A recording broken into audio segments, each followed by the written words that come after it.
It's one of the most famous and mysterious faces in history. A teenage pharaoh who ruled over ancient Egypt. Tutankhamun. But who was Tutankhamun? How did he live? And most intriguingly, how did he die?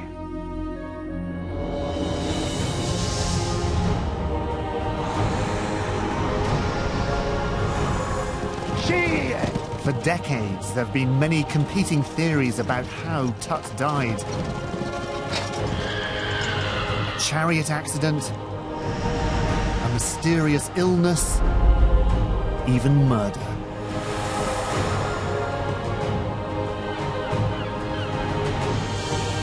Now, we're getting closer to solving this mystery.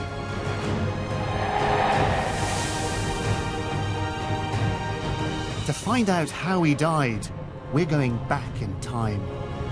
Oh, look at the eyes! The eyes have all been painted.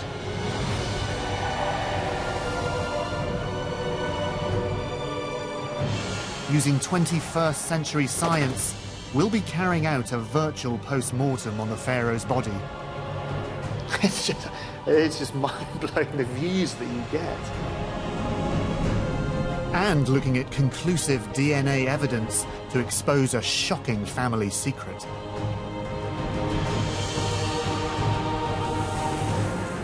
Fits together. I said, oh my God, this cannot be true. We found it, we've got it finally.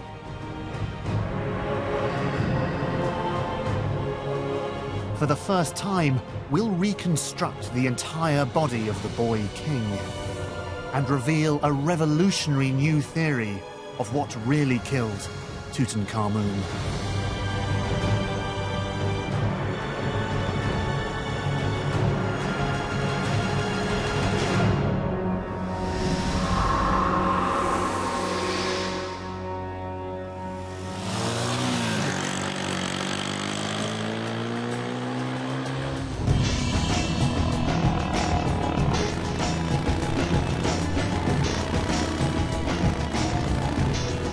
The investigation begins here, on the edge of the blistering Sahara, in one of ancient Egypt's most sacred places.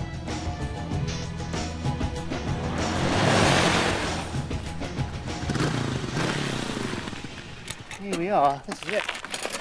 I've got to say, it's actually quite ordinary and anonymous looking. If you didn't actually know where you are, you'd probably just drive straight past it. It's not like pulling up next to the pyramids.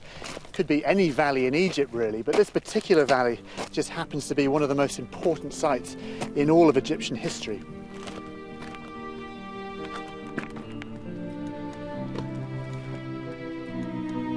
It's the final resting place of the great pharaohs. Today, we know it simply as the Valley of the Kings.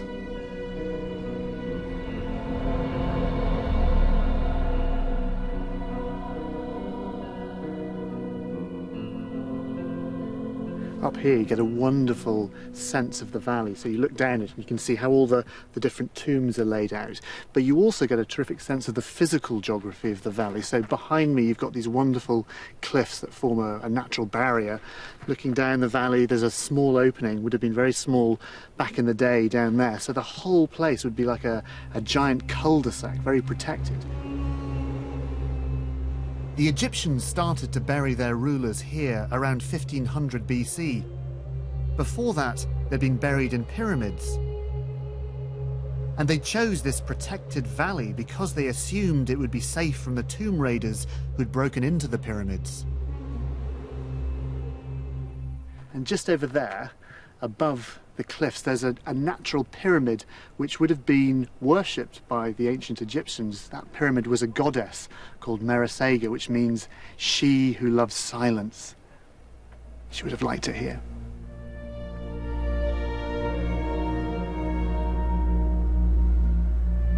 Over the centuries, thieves managed to raid all of the tombs in this valley, except one. This one.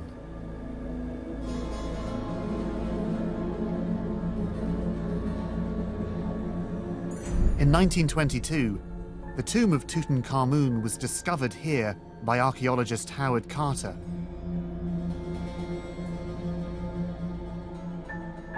Inside was a breathtaking treasure trove that made the name Tutankhamun known across the world. Given that he's so globally famous now, we actually know remarkably little about Tut's life. And that's partly because his reign was cut short when he was around about the age of 19. But it's his cause of death that's become one of Egypt's most enduring mysteries.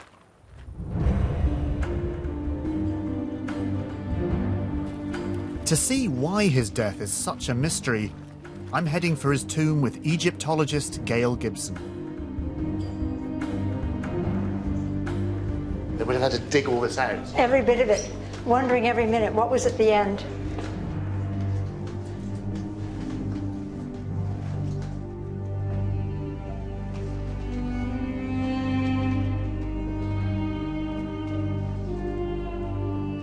From the moment Howard Carter entered this place, there were signs that there was something strange about Tut's death.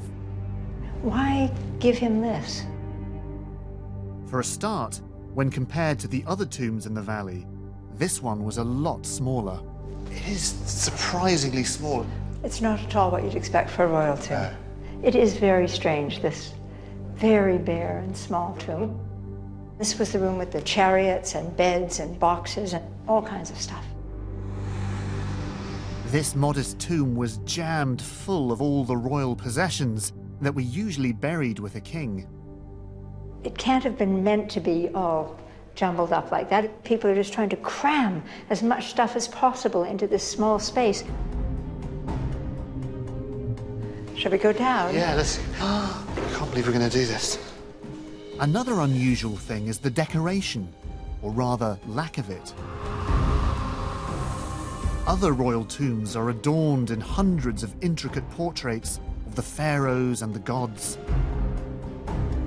By comparison, this one just doesn't look very royal. And the paintings here are interesting. Everything is on a very large scale. Very mysterious. These are odd paintings for a king. And lastly, on top of the paintings, something that's only recently been identified. 3,000-year-old mold. It looks like these paintings were done on wet plaster, very fast, painted on, and then bang, bring in everything, close up the tomb very quickly. But this is still wet, and so the mold has a chance to grow, even though there's nobody here for the next 3,000 years. So it kind of does suggest a hurried burial, perhaps. You know, caution, wet paint, never mind, we'll just seal it up anyway. I think that's one of the best bits of evidence that it's a rush burial.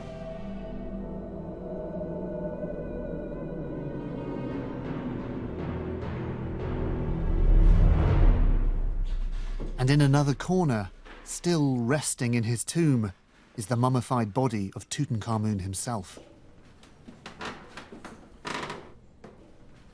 Poor Tut's mummy's in pretty bad shape. It was sawn in half, and the head's come off, and bits are missing, and it's not great, really. But the reality is this: it's actually just a young man cut down in his prime. We know that Tut was around 19 when he died, a surprisingly young age. That, together with the unusual burial, suggests it was not a natural death. So, we've got a small tomb, an apparent hurried burial, his age, the type of art that you see here, are all factors that seem to point to a sudden and unexpected death. And for many years, for many people, the most tantalizing explanation was foul play. Had the young pharaoh been murdered?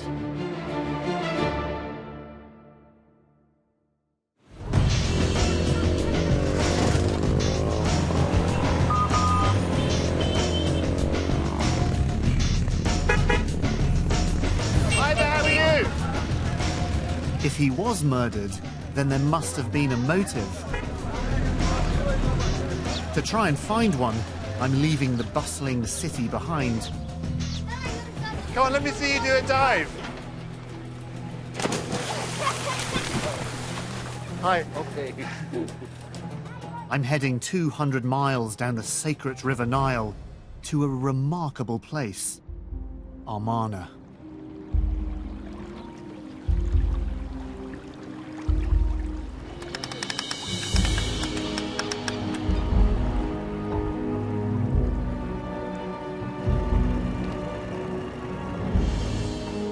The murder theory gathered pace in 1968, when for the very first time, scientists X-rayed Tut's mummy.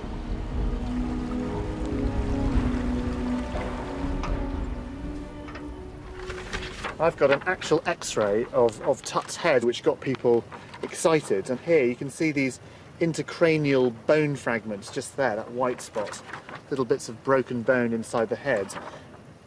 These things were interpreted as possible evidence for a blow to the head. But why would anyone assassinate a pharaoh? They were the ultimate political and religious leaders of the country, but much more than that.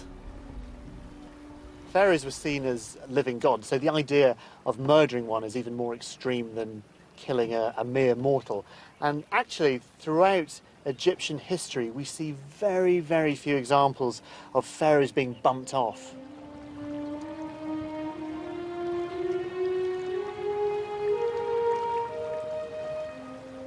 So to murder Tutankhamun, someone must have had a very strong motive.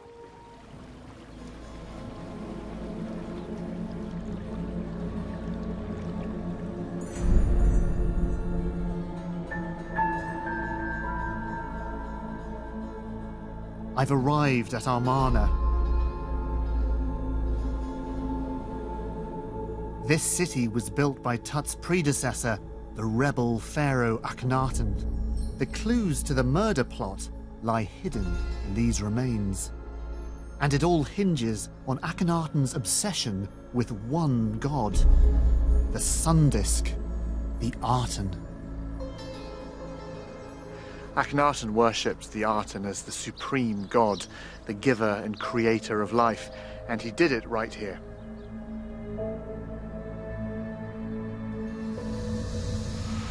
Records show that Akhenaten even had religious visions, so powerful that he built this entire city in the desert and made it the new capital.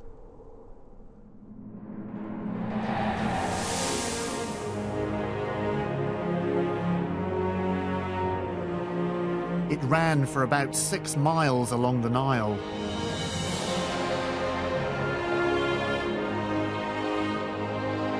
There were rich palaces and lavish homes, and at its heart, a vast temple to the sun god, the Aten.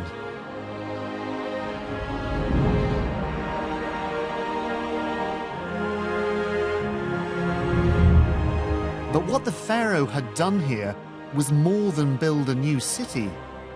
He'd created a new religion, with the Aten as the supreme god. And this radical change made him enemies.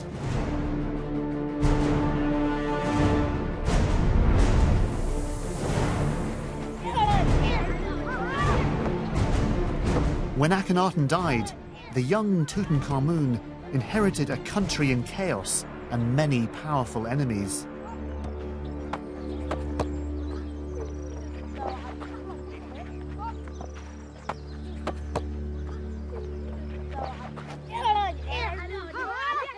We'd only been around about 9 years old, this 9-year-old kid in charge of the whole show in one of Egypt's most turbulent periods.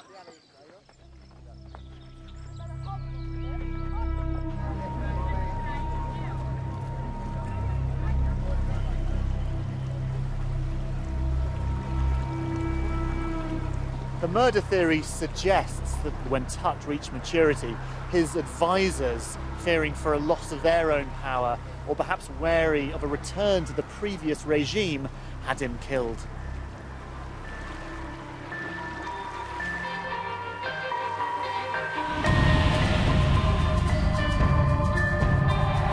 It does seem to fit with the evidence.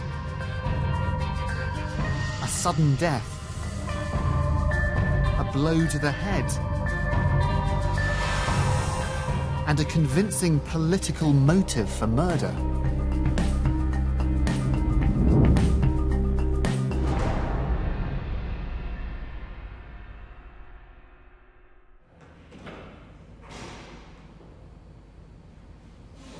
But now new scientific evidence is challenging this. I'm about to attend an autopsy, a virtual autopsy, on Tut's 3,000-year-old body. Shall we bring up our subjects? Oh, do you think? okay. Our great king. Yes, sure. Here he is. Here we are.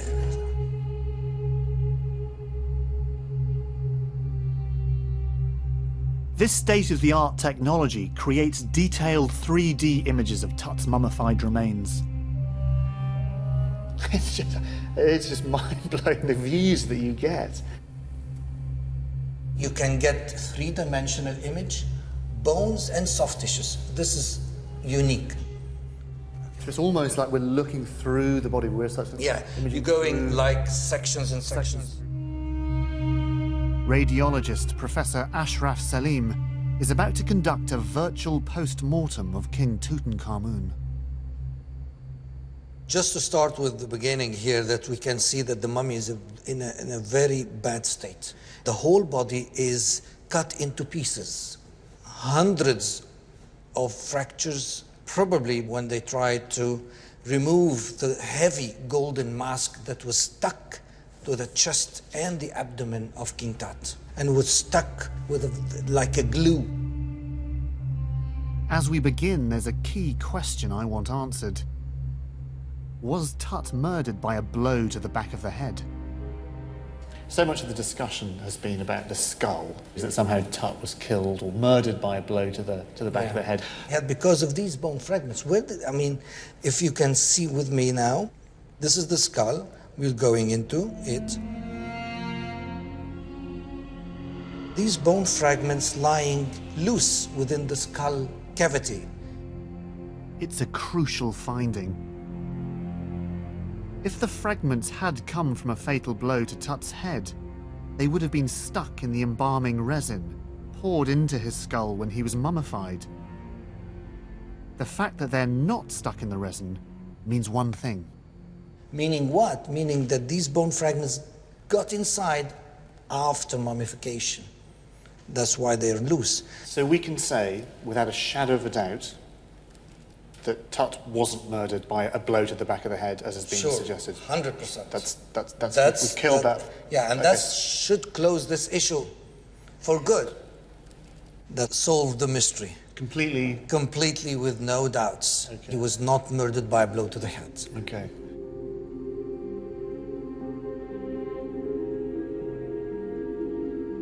So if it wasn't murder,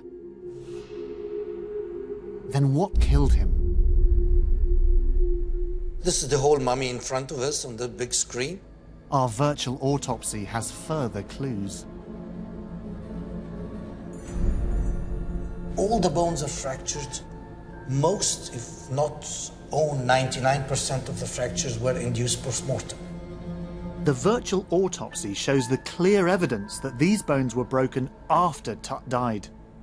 A huge amount of damage was done when the mummy was moved by Howard Carter. Are there any breaks that we can categorically say this happened before he died? It's only one site that we could say that. It's the knee. This is the fracture. So this is the fracture here, this black area. This black area.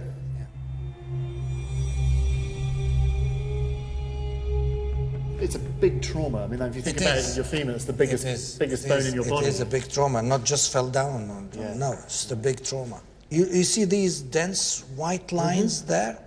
This is the resin that coated the fracture edges. This fracture happened shortly before he died and before embalming. This fracture happened so close to the time of death, it's almost certainly linked to what killed him.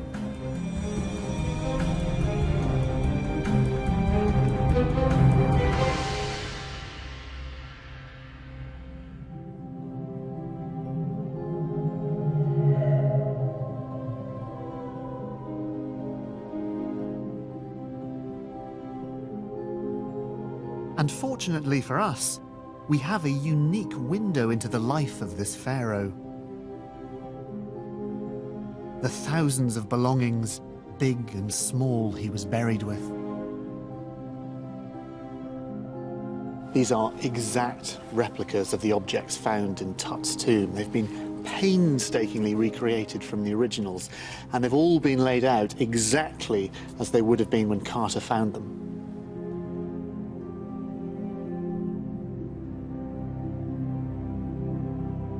Because, like all pharaohs, Tut was considered a god. He was buried with the things he would need in the afterlife. These objects give us a picture of what really mattered to this young man. This is interesting. This is a dismantled chariot, or rather 6 chariots that were found in the tomb altogether, and obviously you had to dismantle them to be able to get them inside. Down here would have been leather webbing that you would have stood on. And you can see along here, that's the shaft that would have attached to a pair of horses to drag you across the desert at high speed. In ancient Egypt, chariots were used for hunting or battle. And in Tut's tomb, there wasn't just one, there were 6.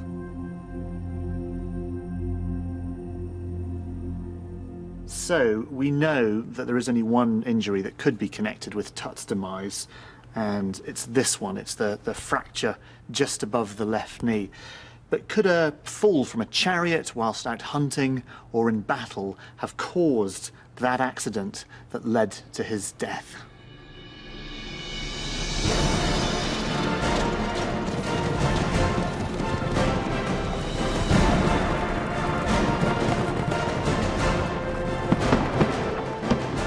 Knowing the exact nature of the injury, we can now try and find out what might have happened.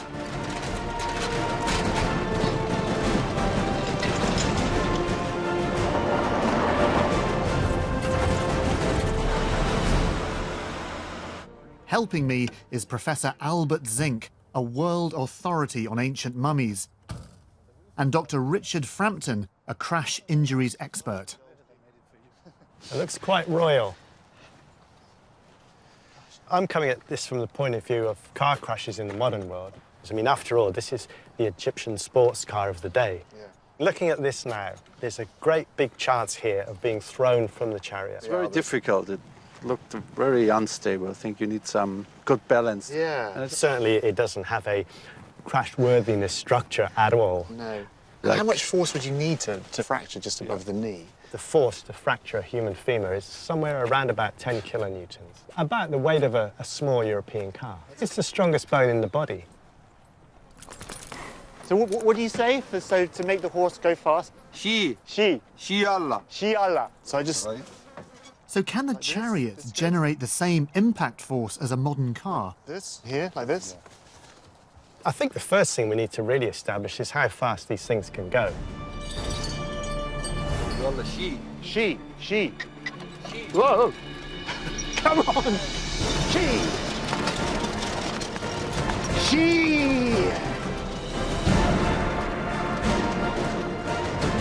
Richard is measuring my top speed. She! And after a little bit of practice and some gentle horse whispering,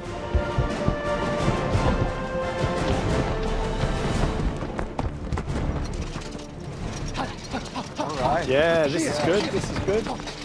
10, 21, 21, 21.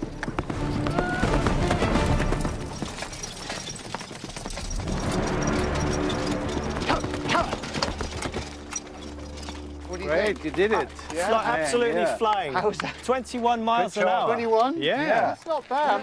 If I'd come off, and I didn't, thankfully. That kind of speed, coming off onto a hard surface, any type of bone fracture is possible, really.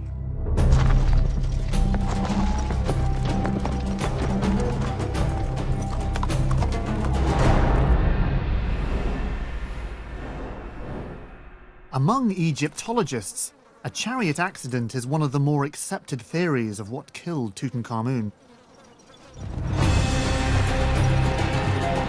But there's one thing that really struck me about riding that chariot. You're not just a passenger. This is a really physically demanding activity. It was great. It's a bit hairy at first, but then all your weight and all your balance is on your legs, and you have to use both your legs as if you were snowboarding or skateboarding. Yeah. So it's not an easy thing. And knowing that, I now want to have a closer look at Tut's physical abilities.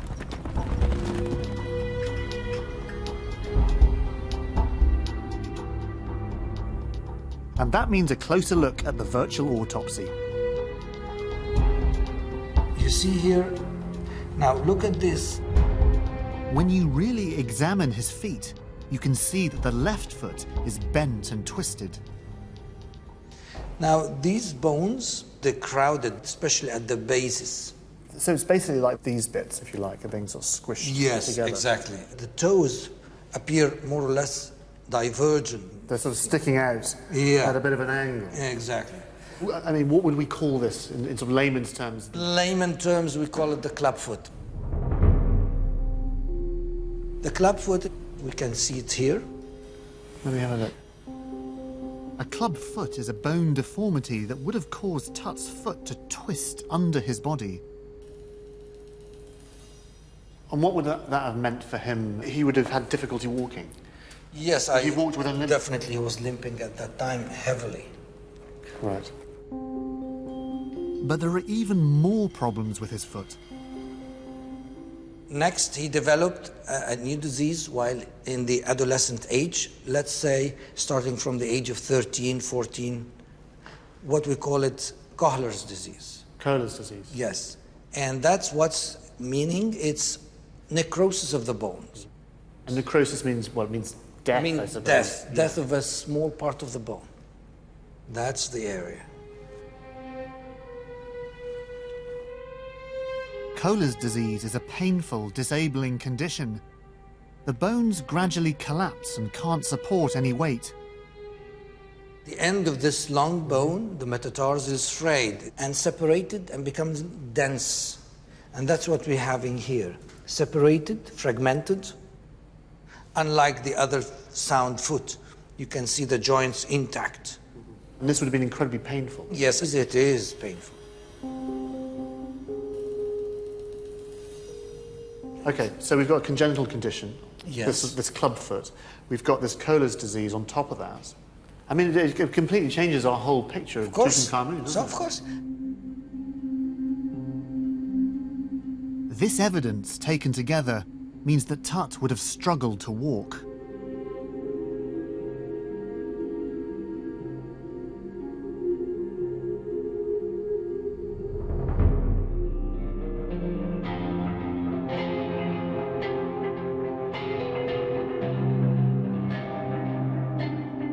Pharaohs, of course, like to portray themselves as great warriors and heroic leaders.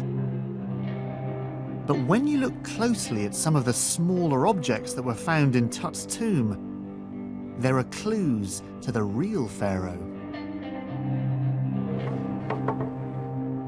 Around about 130 canes like this, all different shapes and sizes, and some of them showed evidence of wear and tear.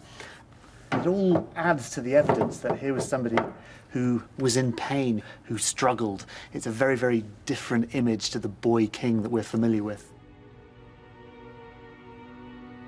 It casts a rather different light on the chariot accident theory as the cause of Tut's death.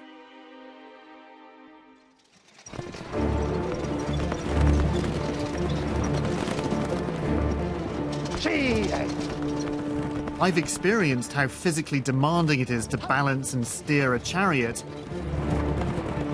So how could Tut do it with his acutely painful condition?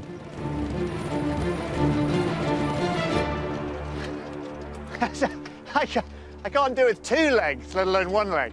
Yeah, I think it's almost impossible. Okay, so this condition on the foot, you reckon he would have been in a lot of pain and wouldn't actually have been able to put any pressure on it? Yeah, so the CT scans showed that he had a so-called curler syndrome. Yeah. It's an acute inflammation of the foot bones.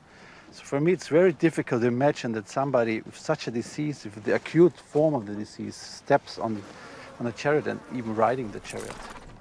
So in my opinion, it's almost impossible that King Tut did ride the chariot and had an accident.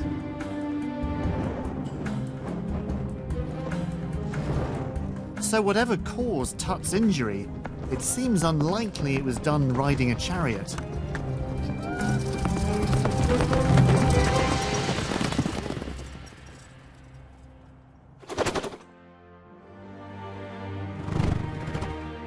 The evidence shown in the virtual autopsy has cast serious doubt on some of the more popular theories of Tut's death. But more than that, they've actually enabled us to meet him in person.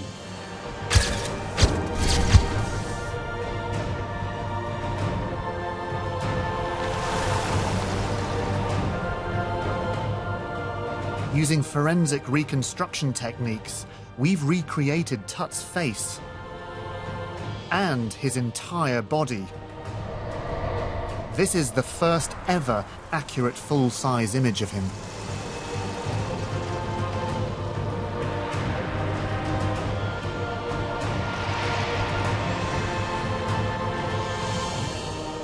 This is the real pharaoh, the boy behind the golden mask.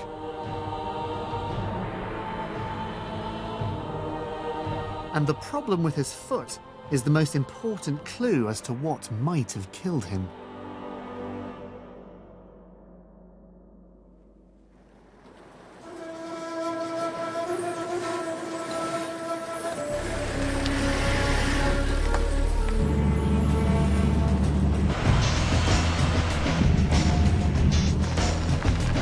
The revelation of Tut's foot has opened up a new line of inquiry. It's a defect that can be genetic and could have been passed down by his family. I need to investigate Tut's family background.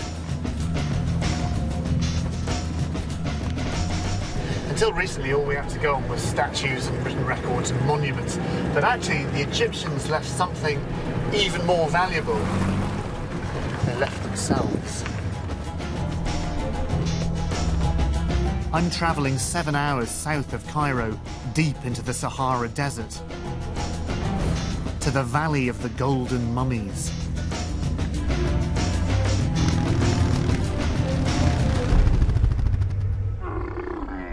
This is one of the places in Egypt where mummies still lie where they were buried.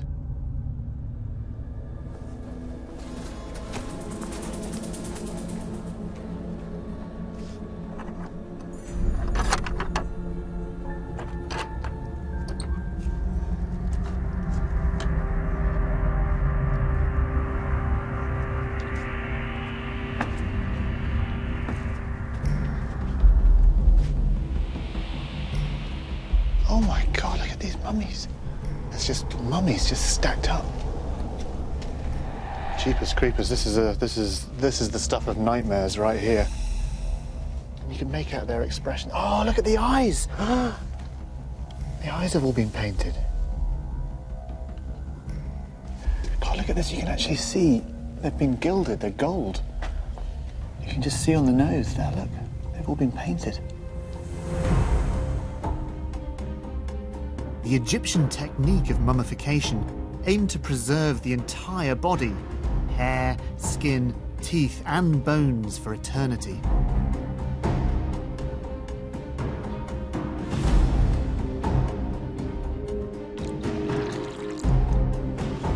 And recently, a new science has opened a door to the time of the pharaohs. So we can make 40 minutes enough.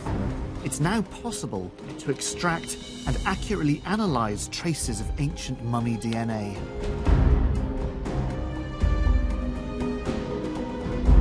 But what makes it so difficult is that after 3,000 years, little DNA survives, and it's easily contaminated. So Professor Zink had to go deep into the bones to get his samples. And he extracted DNA from the most famous mummy of all.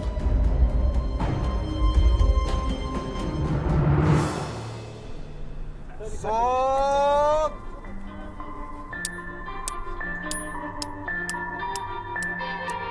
meeting up with him in the desert to hear about his results. The DNA has given us for the first time the chance to find out for certain who Tut's mum and dad were.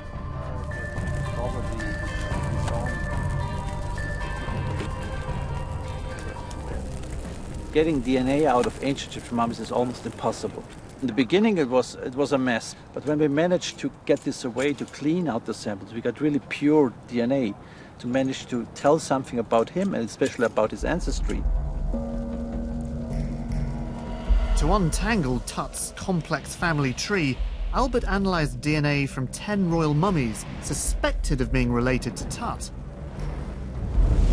One was Akhenaten, the rebel pharaoh and Tut's predecessor. Of course, sons often succeed their father, but it certainly wasn't always the case. There was one idea that maybe the skeleton of Akhenaten was the father, but nobody had the proof for this. And the only way to find this out was to analyze the DNA.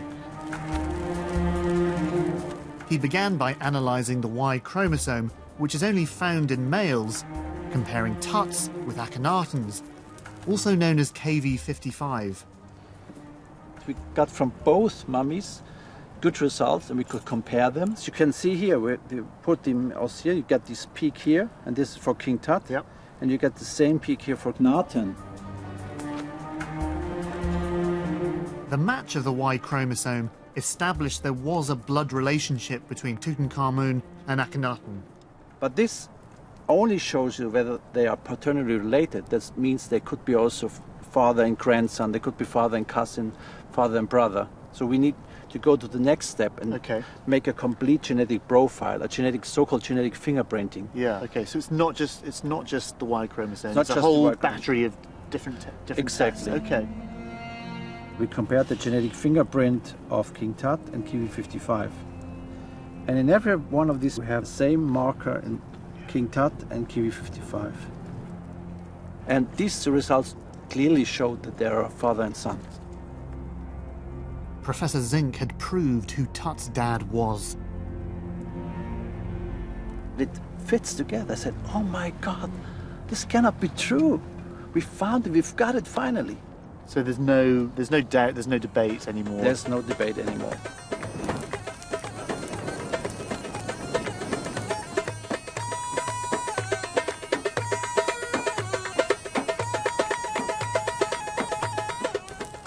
The 3,000-year-old paternity test has identified Tut's dad, Akhenaten.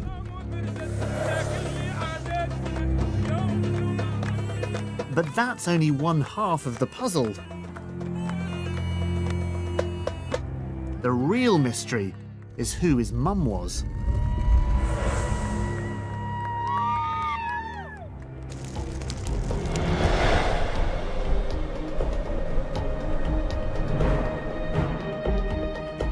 No one's been able to identify her from records. But a clue to who she was lies deep inside a place that not many people get to see. A real royal tomb. Watch your head. It's one of the most lavish tombs in Egypt. Carry on down? Yeah, we keep going down and down and down. There it is. There's the room. This is what a king is supposed to have. That's wild. The tomb belonged to Amenhotep II, and it's a world away from the basic adornments found in Tut's tomb. When it was discovered, did they actually find the king himself? Yes, he was in his own sarcophagus right there, which is pretty wonderful. It's amazing, isn't it? Look at that. But the real find here was the discovery of an extraordinary group of royal mummies, all thought to be linked to Tut's father, Akhenaten. There were 3 bodies on the floor. Yeah. A person they call the elder lady, a young boy, and a very mysterious younger lady. And have we any idea who the younger lady is? For a long time we had no idea, but now the suspicion is that she's King Tut's mum.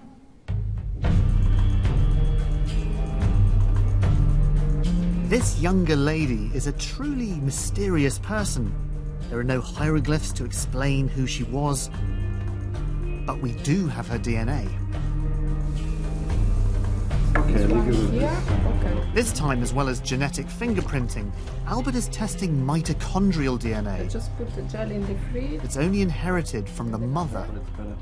Oh, It's a very good good. sequence. It's very good. It's very clean.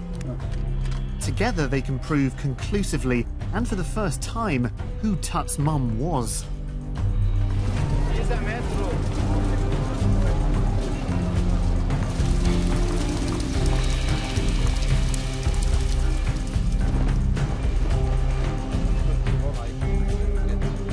To reveal the results, we're going to the famous Egyptian Museum in Cairo to meet the younger lady face to face. So here we are. Here we are. Gosh, she's in pretty bad shape. But maybe it's because she had a big injury in the face here. And the pattern of the injury is typical for a horse kick. Oh gosh, so that damage was actually done when she was still alive. So, Yeah. I think it's actually the cause of death because there's no sign of healing. So what do we know about this mummy, and what work have you been able to do on it? We did some CT scans of this mummy. We found out she had a little extra single bone on the back of her skull and the sutures, which is quite uncommon. But the same little bone we found in King Tut also. And this was really surprising, and this made us believe, oh, maybe there's a link between these. And then you do the DNA work. Now, what did you find with the DNA work? We took samples from this mummy and did the DNA analysis. I was sitting in front of my computer late at night in the laboratory looking at the data, a lot of numbers. Slowly the picture comes together, and I aligned all the different numbers, and I saw, well, they all look the same. King Tut, younger lady, wow. Oh my God, that's it. This is the mother of King Tut. I can't believe it. It was like, I was shocked. I cannot believe it, this is true. We really found out who is the mother of King Tut. I mean, that's a huge discovery. This is really more than a dream come true. I think it's the most important findings I made in my life.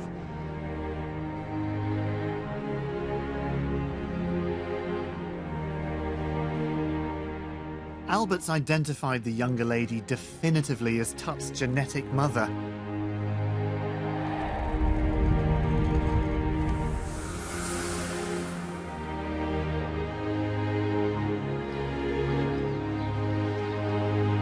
We're finally getting closer to Tutankhamun and his relatives, catching glimpses of them not as great rulers or gods, but as a family.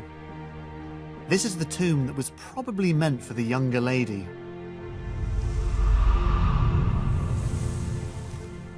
Have a look at this. This is an image that's really intrigued people since this tomb was discovered. You can see it's not very clear, but it's a woman in profile. You can just see there's her feet there up to her head, and she seems to be holding an umbrella or a parasol of some kind, and there's perhaps a nurse behind her looking after her. And she seems to be holding a figure, a baby. Could that be the very first baby picture of Tut?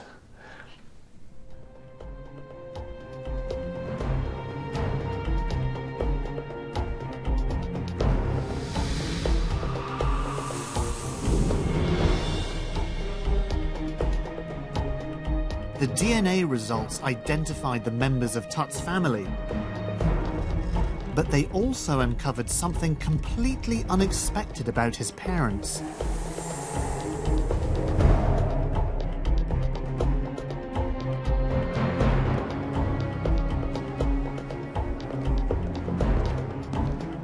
When he compared the DNA of Tut's father, Akhenaten, with the DNA of Tut's mother, Albert made a remarkable discovery. And you know, there's some more I can tell you about these two mummies. It's not only that this is the father and this is the mother of King Tut. It turned out that they are brother and sister, which was a big surprise for us. So Tut's mother and father, so their mother and father, they were also brother and sister. So Tut was a product of incest. That's right. I mean, it turned out, wow, they're brother and sister. A lot of incest happened They didn't like to get royal and non-royal blood mixed, so they tried to keep it within the royal family. The ancient Egyptians believed incest kept the bloodline pure. In reality, of course, it did the opposite. They would have had no idea about the health implications of incest. We know that this can have a negative impact on your health, and it caused a lot of troubles in the health of the offspring. The DNA tests proved that Tut's parents were brother and sister. Tutankhamun was a product of incest. So, meet the parents. This is Tutankhamun's dad, Akhenaten. And if we come this way, next to Dad, we've got Tutankhamun's granny, who looks the best out of all of them, actually. And here, we've got Tutankhamun's mum, who's also his aunt, which makes Dad also his uncles, because they were brother and sister as well.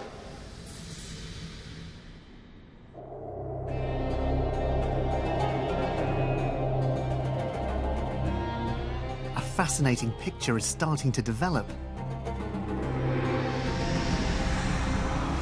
A sudden death and burial. An unusual and life-threatening fracture to his knee. A disabled foot from a disease which may have run in the family.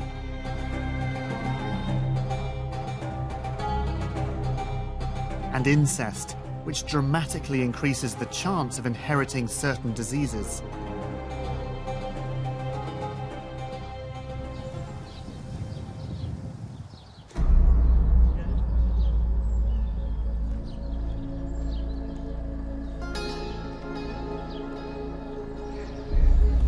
And now there's one man who thinks he's pieced together all of these clues.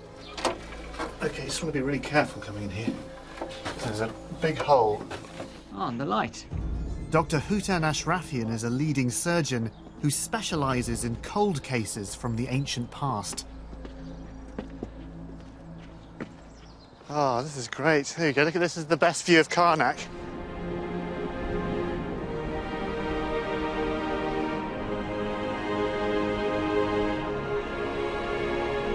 From this vantage point, we can see the whole of Karnak beneath us.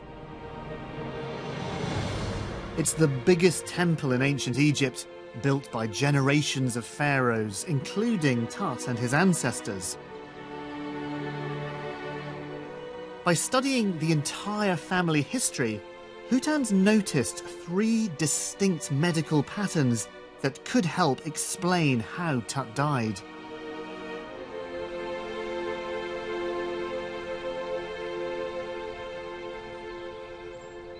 The family are very interesting in that they all died relatively young. We know that Akhenaten died early. We know that Tutankhamun, his son, died early.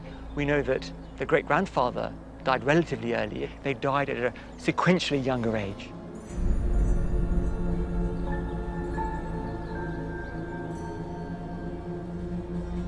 But couldn't that just be due to other causes? That, you know, by chance they all died at particularly young age for a whole host of reasons? Of course, certainly it could be, but there is a pattern there, and it would be unfair for us to discount that.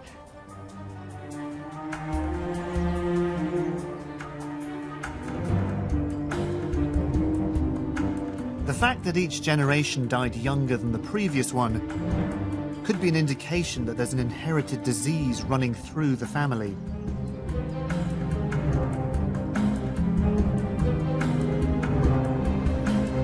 But what was it? There are clues in some of the artwork of the period.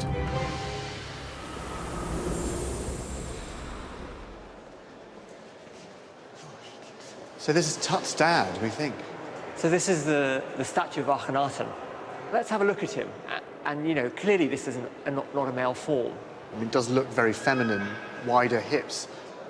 This is meant to be a pharaoh, but he doesn't look like a normal man. Looked through a medical doctor's eyes, this is not just a statue, it's a symptom. But are we just seeing an exaggerated, stylistic, symbolic art style? It could be, But actually, we know that Akhenaten himself, during his lifetime, asked for things to be depicted according to real life. Yeah. And so if we take that on board, then clearly this figure is abnormal. These feminized features like wider hips and enhanced breasts suggest some kind of hormone imbalance, and they appear throughout the generations, including Tut himself. It's a hormonal condition which can be passed down through the genes that will cause them to look like a woman.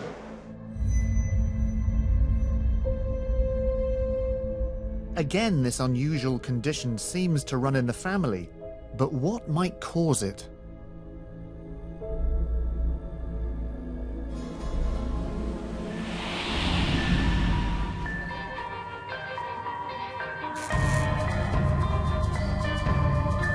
To narrow it down, Hutan's identified another pattern.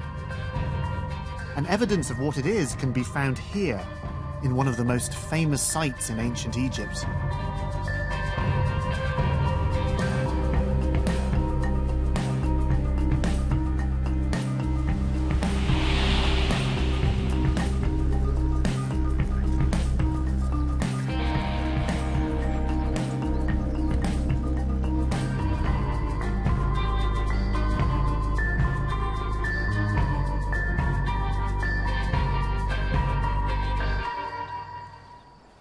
I wonder how many photographs have been taken of that view. Tourists have been coming here for millennia just to marvel at the scale of it all. Empires have come, empires have gone, and the Sphinx has witnessed it all.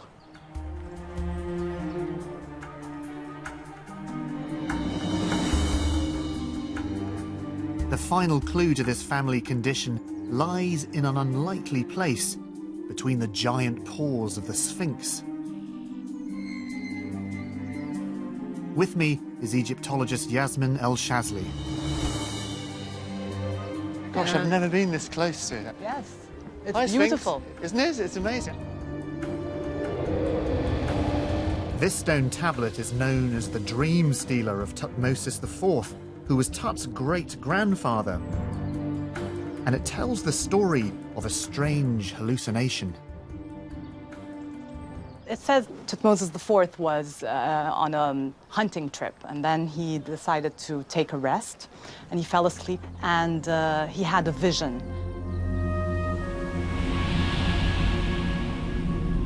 Back then, the Sphinx was covered in sand up to its neck. The Sphinx was telling him, please, if you remove the sand from my body, I will make you king. Right. Tutmosis IV removed the sand from the body of the Sphinx and cleaned the Sphinx and became king.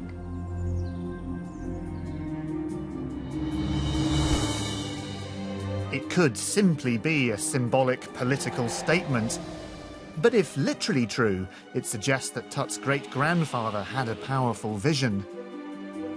Akhenaten, Tutankhamun's father, is also recorded as having similar religious visions.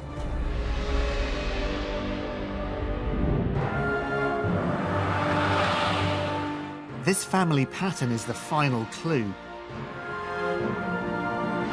Hutan now believes he knows what killed Tutankhamun. It's an illness that can be inherited, that causes early death, affects hormone levels, and crucially, triggers visions.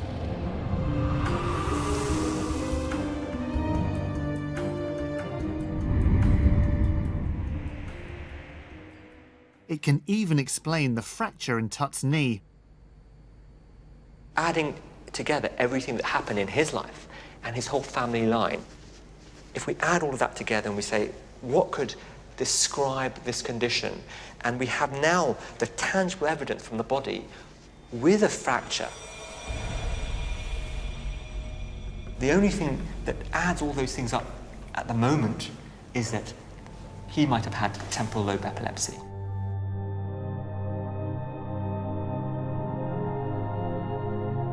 It is a controversial diagnosis, but it does seem to make sense of a lot of the symptoms.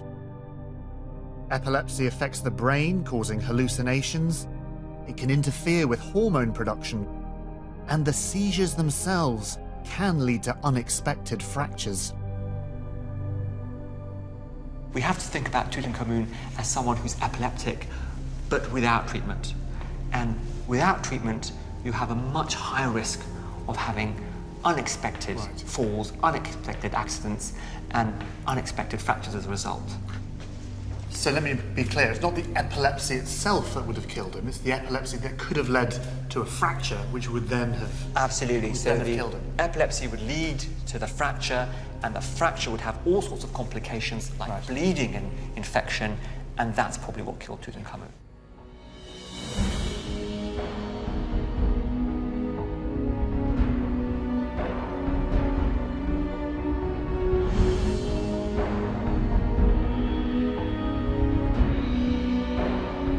It is a radical new solution to this 3,000-year-old mystery. An illness passed on to him from earlier generations and made worse by being the product of incest.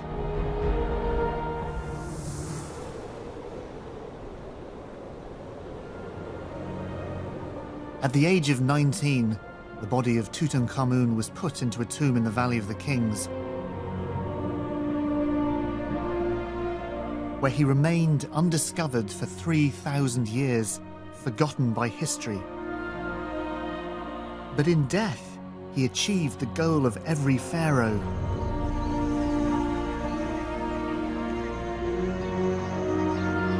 To cross the vast ocean of time and keep his name alive. To achieve immortality.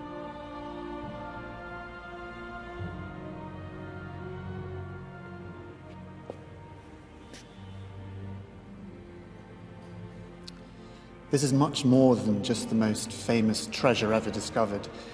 It's more than just a mask. The mask is Tutankhamun. When people look at it, they say his name.